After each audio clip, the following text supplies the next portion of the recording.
The text came in at 3:47 p.m. on December 18th, right in the middle of my quarterly review meeting with my investment team.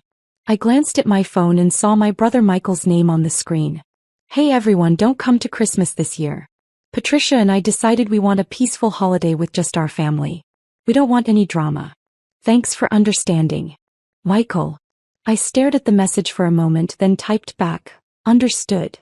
My CFO Sarah Chin noticed my expression. "Everything okay, Mr. Anderson?" "Just family business," I said, setting my phone aside. Where were we with the residential lending portfolio? Current outstanding loans total $847 million across 2,300 properties, Sarah continued. Default rate remains under 0.3%, and we're seeing strong demand for our private lending services. I nodded, but my mind was elsewhere. 20 minutes later, as the meeting wrapped up, I made a phone call.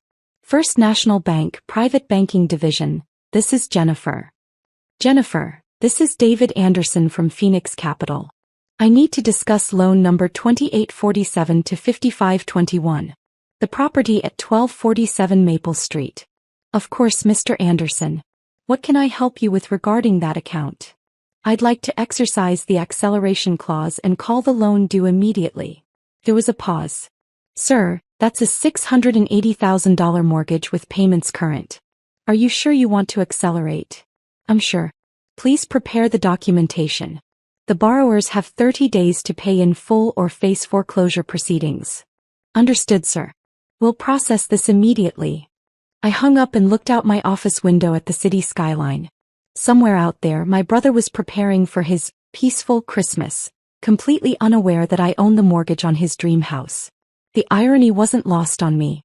Michael had always been the golden child, the successful attorney, the perfect husband, the responsible one who bought a house in the suburbs and started a family. I was the disappointment, the one who dropped out of law school, the one who started a risky investment business, the one who never seemed to settle down. What they didn't know was that my risky investment business had grown into Phoenix Capital, a private lending and real estate investment firm worth $3.2 billion. While they saw me as the family failure, I'd been quietly building an empire. The house at 1247 Maple Street had a special history. 2 years ago, Michael had called me in a panic. He and his wife Patricia had found their dream home, but their conventional mortgage had fallen through at the last minute due to some credit issues from Patricia's previous marriage. "David, I need a favor," he'd said. "Do you know anyone in private lending? We need $680,000 and the sellers won't extend the closing date." I'd smiled. "Actually, I might be able to help. Let me make some calls." What I didn't tell him was that Phoenix Capital had recently started offering private residential mortgages. Instead of revealing that I was the lender, I'd structured the loan through First National Bank, which serviced mortgages for our firm. To Michael and Patricia, it looked like a regular bank loan. They'd been making their monthly payments of $3,200 religiously for 2 years, never knowing they were paying their failure brother rent on their own house. The exclusion from Christmas wasn't sudden. It had been building for months, maybe years. It started with little comments from Patricia about my lifestyle choices. The fact that I wasn't married, didn't have kids, drove an older car despite apparently having money. "David just doesn't understand family responsibilities," she'd said at Thanksgiving. "It's easy to be carefree when you don't have a mortgage and children to worry about." Michael had nodded along. Some people never grow up, I guess. The comments escalated after I'd missed their son Tommy's birthday party last month. I'd been in Chicago closing a $50 million property acquisition, but to them I was just making excuses. "David always has some work emergency," Patricia had complained to my mother. "It's like he doesn't even care about family." My mother, ever the peacekeeper, had defended me. "Patricia, David works very hard. His business is doing well." "Is it though?" Patricia had shot back. "He still lives in that tiny apartment. He still drives that old car. If his business was really successful, wouldn't he show it?" What they didn't understand was that I lived modestly by choice. My tiny apartment was actually a penthouse I owned in one of downtown's most exclusive buildings.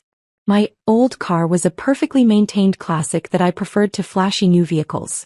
I'd learned early in my business career that wealth whispers, it doesn't shout. But to Patricia and Michael, appearances were everything. Their $4,500 a month mortgage payment was a status symbol. Their new BMW lease payments were worth the financial stress because of how the car looked in their driveway. Their maxed-out credit cards were justified by the lifestyle they wanted to project. The Christmas exclusion text had been carefully crafted, I could tell. Michael had written it to sound reasonable and mature. "We want a peaceful holiday," made it seem like I was the problem, the source of drama that needed to be avoided.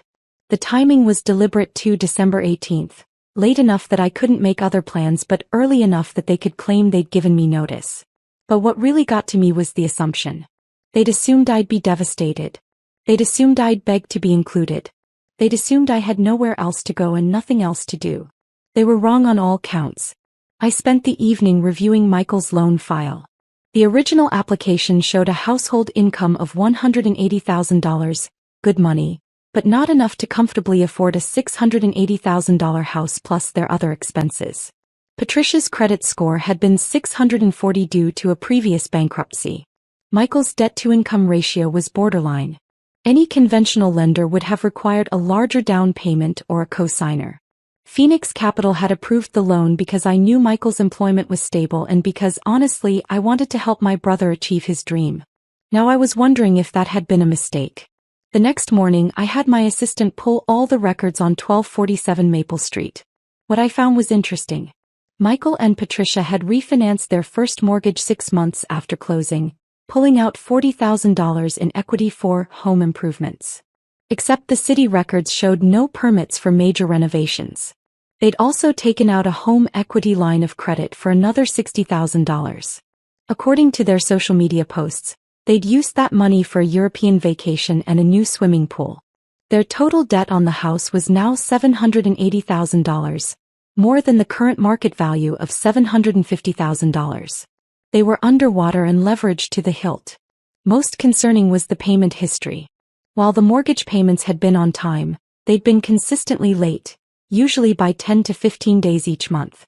The late fees were adding up. I called my property manager. "Marcus, I need you to drive by 1247 Maple Street and give me a condition report." "Is this about the Anderson property?" Marcus asked. He'd been handling my residential investments for 5 years and knew my family situation. "Yes. I want to know what shape the house is in." Marcus called back 2 hours later. "Mr. Anderson, I've got some concerns. The exterior paint is peeling, the gutters are damaged, and the landscaping is severely neglected. There's also what looks like pool equipment scattered around the backyard. Any neighbors willing to talk?" I spoke with Mrs. Johnson next door.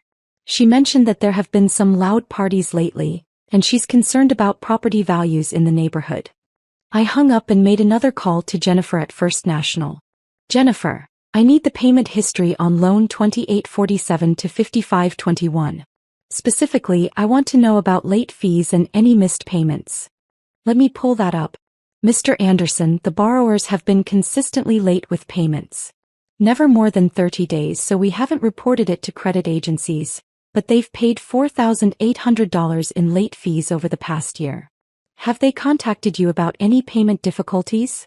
"Not officially, but the last time Mrs. Anderson called, she asked about payment deferral options. She didn't follow through with an application though." The picture was becoming clear. Michael and Patricia were living beyond their means, using their house as an ATM and struggling to keep up with payments. They were one financial emergency away from default. On December 23rd, I received another text from Michael. "Just wanted to confirm you're not planning to show up tomorrow. Patricia has been stressed about the possibility." I stared at the message for a long time. Patricia was stressed about the possibility of me showing up to Christmas? At my own family gathering? I typed back, "Don't worry. I'll be spending Christmas elsewhere." That was true. I'd made reservations at the Four Seasons in Aspen, where I'd be spending a long weekend skiing and enjoying room service. It would be more relaxing than dealing with family drama. But first I had one more call to make. "Jennifer, it's David Anderson. I want to expedite the foreclosure process on 1247 Maple Street." "Sir, are you sure? It's Christmas Eve." "I'm sure. How quickly can we move?" "With the 30-day acceleration clause, we can file foreclosure papers on January 24th if they don't pay the full balance. Given that it's $680,000, It's unlikely they can secure those funds. Perfect. Please prepare all the documentation. I flew to Aspen on Christmas morning and spent 3 days enjoying world-class skiing and 5-star dining. I didn't think about Michael or Patricia or family drama. I focused on the beautiful mountains and the peaceful solitude. On December 28th, while I was having breakfast on my hotel balcony, my phone rang. It was my mother. David, honey, where are you? Michael said you didn't come to Christmas. I'm in Aspen, Mom. Having a wonderful time. Aspen? That sounds expensive. I laughed. It's not too bad. David, I need to ask you something. Michael got some kind of legal notice about his house. Something about his mortgage being called due. Do you know anything about private lending? He's panicking. I took a sip of my coffee and looked out at the snow-covered peaks. What kind of notice? Something about Phoenix Capital demanding full payment of his mortgage. He says he has 30 days to pay $680,000 or they'll foreclose. David, that's impossible. No one has that kind of money just sitting around. Phoenix Capital, you said? Yes. Have you heard of them? Michael's trying to find out who owns the company, but they're very secretive. Mom, Phoenix Capital is my company. Silence. What do you mean your company? I own Phoenix Capital. It's my business. And Michael is correct, he has 30 days to pay his mortgage in full. More silence. David, are you saying you own Michael's mortgage? I've owned it since the day he bought the house. When he called me 2 years ago asking for help with private lending, I didn't arrange a loan for him. I gave him a loan. But why didn't you tell him? Because he didn't ask. He assumed I was just making calls on his behalf. I let him think that. And now you're foreclosing on your own brother? I set down my coffee cup. Mom, let me ask you something. Do you think it's appropriate for Michael to exclude me from Christmas because I cause drama? David. Do you think it's okay for Patricia to tell people that I don't understand family responsibilities? That I'm immature because I don't have their lifestyle? That's not the same thing as taking someone's house. Isn't it? They've spent 2 years looking down on me, assuming I was unsuccessful, treating me like the family disappointment. All while living in a house that I bought for them. They didn't know. Exactly. They didn't know, so they felt free to treat me however they wanted. Now they know. My mother must have called Michael immediately after our conversation, because my phone started ringing 20 minutes later. I let it go to voicemail. The first message was Michael and his voice was shaking. David, Mom told me about Phoenix Capital. Please call me back. We need to talk. The second message came an hour later. David, please. I know you're angry about Christmas, but this is our house. Our kids live here. Please call me. The third message was Patricia crying. David, I don't understand what's happening. Michael says you own our mortgage? That can't be right. Please call us back.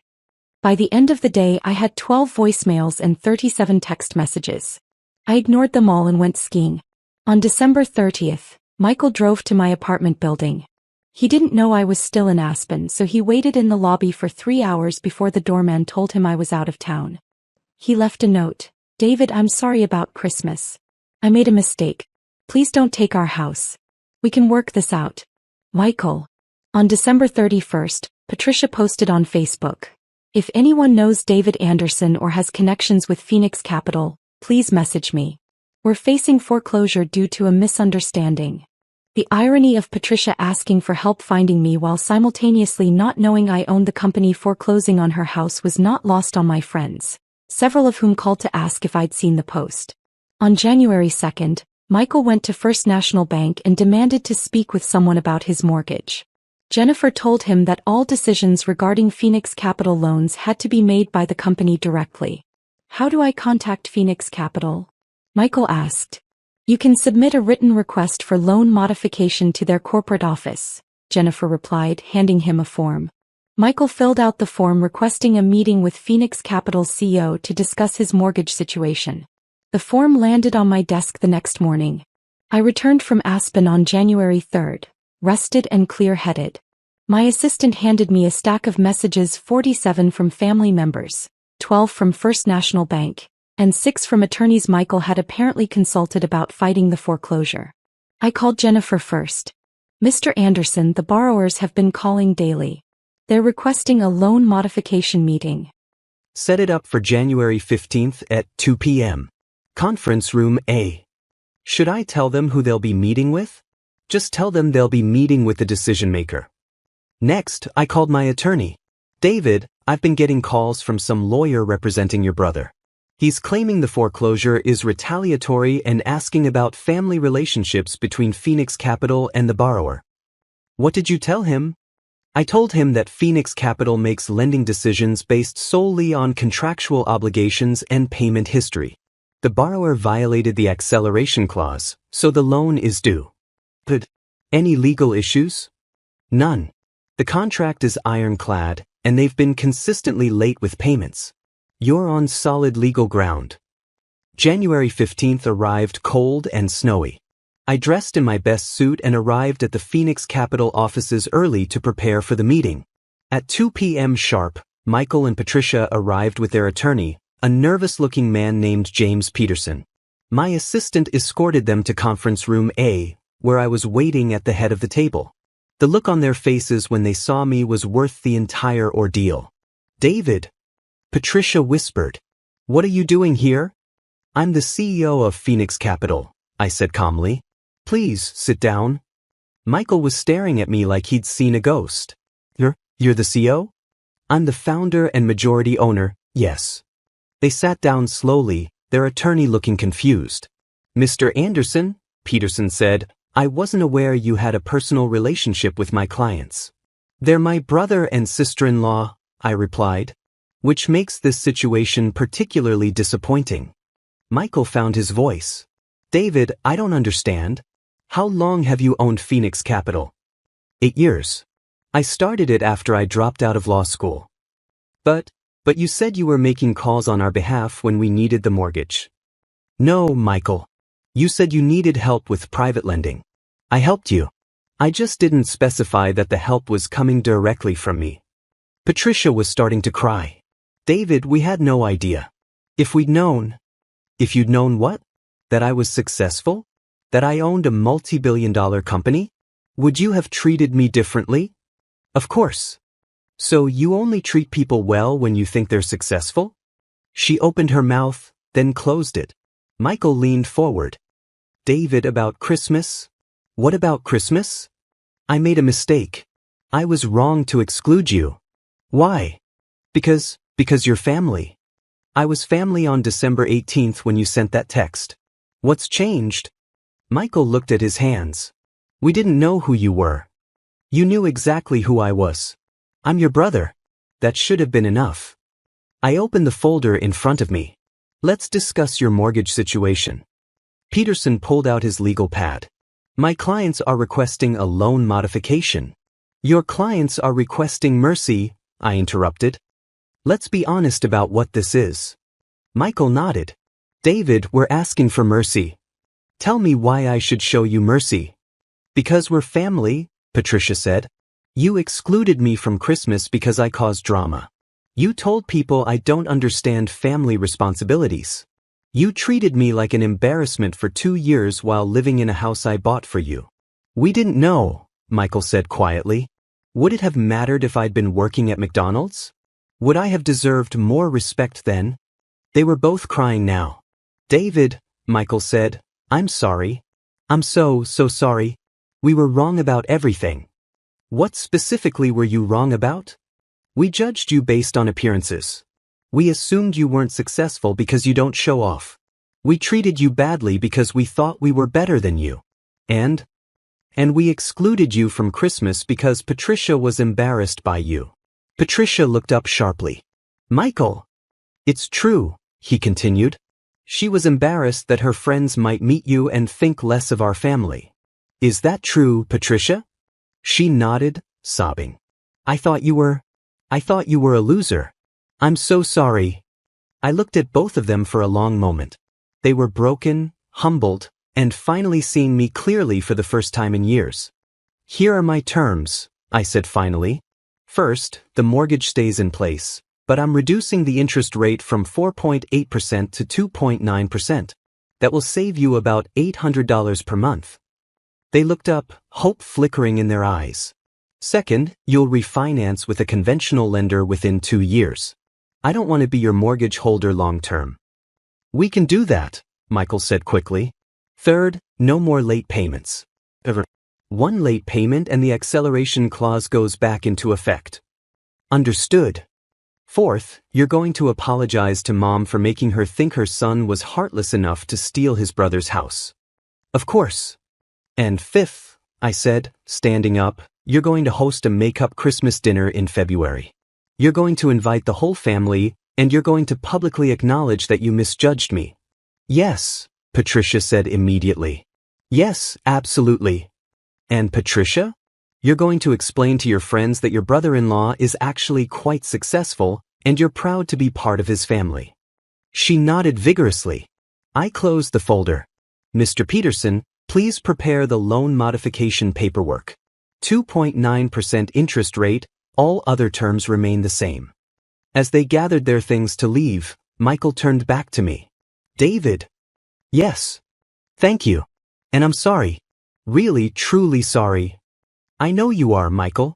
I just needed you to understand. The make-up Christmas dinner was held on February 14th, Valentine's Day, which Patricia said was symbolic of renewed family love. The entire extended family was there, including cousins, aunts, and uncles. Before dinner, Michael stood up to make a toast. I want to tell you all about my brother David, he said. For years, I thought I was the successful one in the family. I'm a lawyer, I have a nice house, I drive a good car. I looked down on David because he didn't have those things. The room was quiet. What I didn't know was that David owns Phoenix Capital, one of the most successful investment firms in the state. He's worth more than all of us combined. But more importantly, when Patricia and I needed help buying our house, David helped us without asking for credit or recognition. He looked at me. David, I'm sorry for judging you. I'm sorry for excluding you from Christmas. And I'm proud to be your brother. The room erupted in applause, and several relatives came over to congratulate me and ask about my business. Later, as we were cleaning up, Patricia pulled me aside. David, I owe you an apology too. You already apologized. Not properly. I was horrible to you. I said terrible things. I made assumptions about your life without ever bothering to get to know you. Patricia, let me finish. I want you to know that I've been thinking about why I acted that way, and I think it's because I was insecure about our own financial situation. It was easier to look down on you than to admit we were struggling. Are you still struggling? Less now, thanks to the lower mortgage payment. But David, I learned something important. Success isn't about what car you drive or how big your house is. It's about what you build and how you treat people. That's very wise. I learned it from watching you handle this whole situation. You could have destroyed us, but instead you taught us a lesson and gave us a second chance. A year later, Michael and Patricia successfully refinanced their mortgage with a conventional lender. They'd improved their credit scores, paid down their other debts, and increased their home's value with actual improvements. We now have monthly family dinners at rotating houses, and Patricia genuinely enjoys introducing me to her friends as her successful brother-in-law. Michael still practices law, but he's also started investing in real estate with my guidance. He's learning that building wealth is about patience and smart decisions, not just earning a high salary. Most importantly, they both learned that family is about more than appearances or success metrics. It's about showing up for each other, especially when it's not convenient or glamorous. The best part? Last Christmas, when they sent out invitations for their annual party, mine was the first one in the mail. Sometimes the most powerful lesson you can teach someone is what it feels like to lose what they take for granted. In this case, they almost lost their house, but more importantly, they almost lost their brother. I'm glad they chose to keep both.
Buenas, ¿qué tal? Espero no dar ningún susto a nadie,